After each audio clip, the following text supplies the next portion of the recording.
It's not really a retirement. It's working every day. It hurts me that I can't do for her what I want to do. Almost half of Americans aged 55 to 66 have no retirement savings at all. They did everything right, worked hard, paid taxes, raised families, yet they're still clocking in at 72, not for fun, for survival. But it didn't used to be this way. Back in the 1950s, retirement wasn't a luxury. It was a promise, a sacred social contract. You gave your prime years to building the country, and in return, society guaranteed time. Time to rest, to reflect, to finally reconnect with the people you love. In the 1960s, retirees often lived comfortably on modest pensions and Social Security alone. It wasn't luxurious, but it was dependable. In 1980, over 60% of private sector workers had pensions.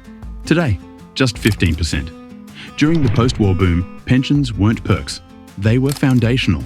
Defined benefit plans offered secure monthly income, often adjusted for inflation, and bundled with retiree healthcare. These weren't acts of corporate generosity.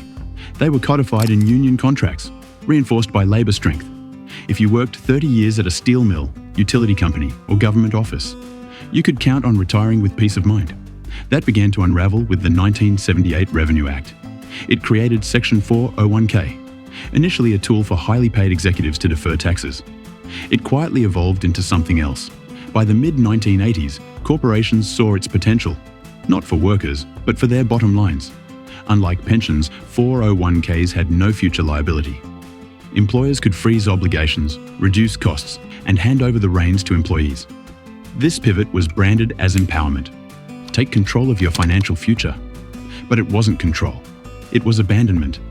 Workers became their own financial advisors, their own pension managers, their own economic shock absorbers.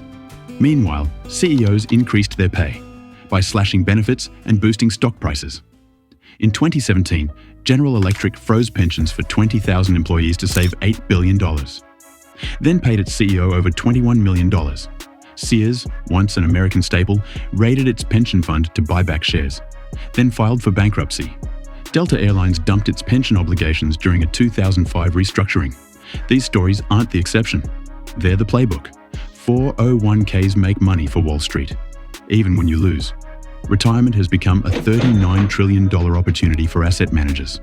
BlackRock, Fidelity, Vanguard, they dominate the space, extracting fees from every dollar you invest.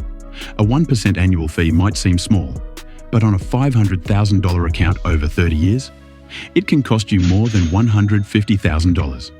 Their profits aren't tied to your well-being. Whether the market booms or crashes, they get paid, and the longer your money stays with them, the more they earn.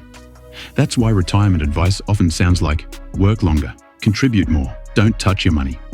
Most workers never stood a chance. They're asked to master investment strategy, inflation hedging, tax optimization, behavioral finance, all while holding down jobs, raising families, and navigating life. It's like handing someone a medical textbook and expecting them to perform surgery.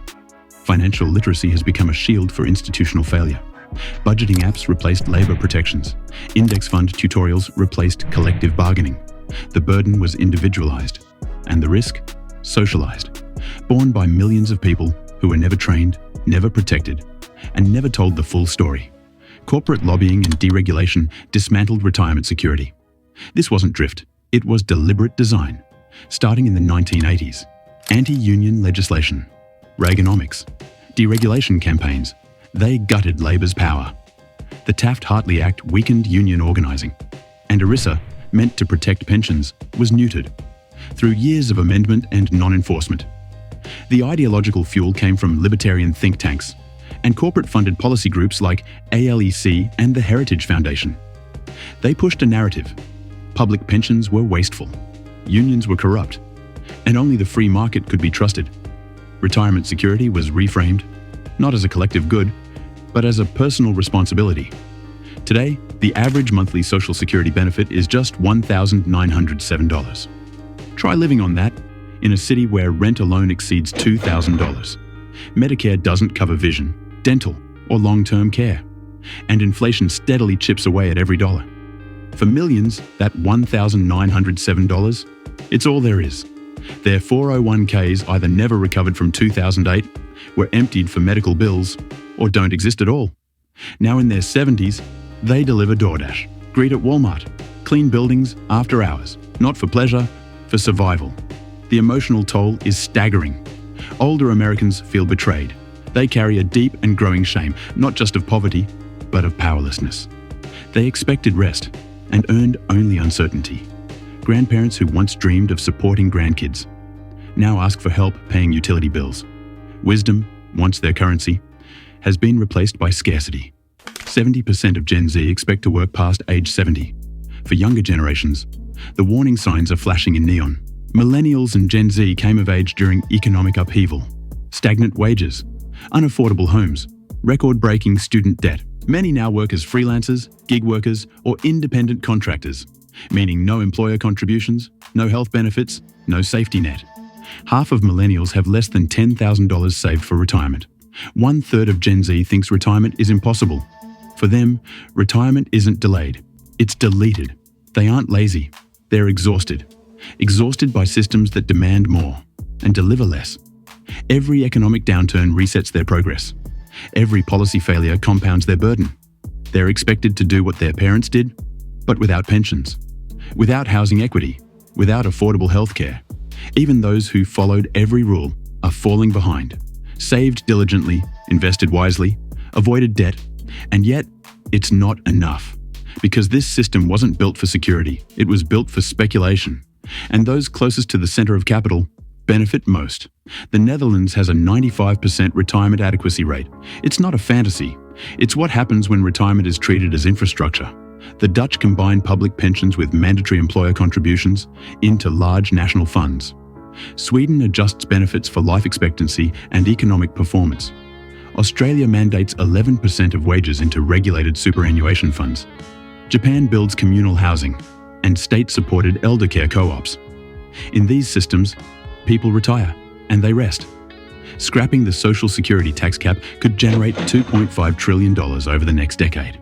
That's enough to expand benefits, lower the retirement age, and guarantee stability for decades. Retirement was never meant to be a reward for beating the system. It was supposed to be the system, a promise for everyone who helped build it. But somewhere along the way, that promise got sold off, privatized, and repackaged as a personal responsibility. They told us we didn't save enough, but maybe the truth is, they never planned to let us stop working. If rest is only for the rich, what does that say about the kind of society we've built?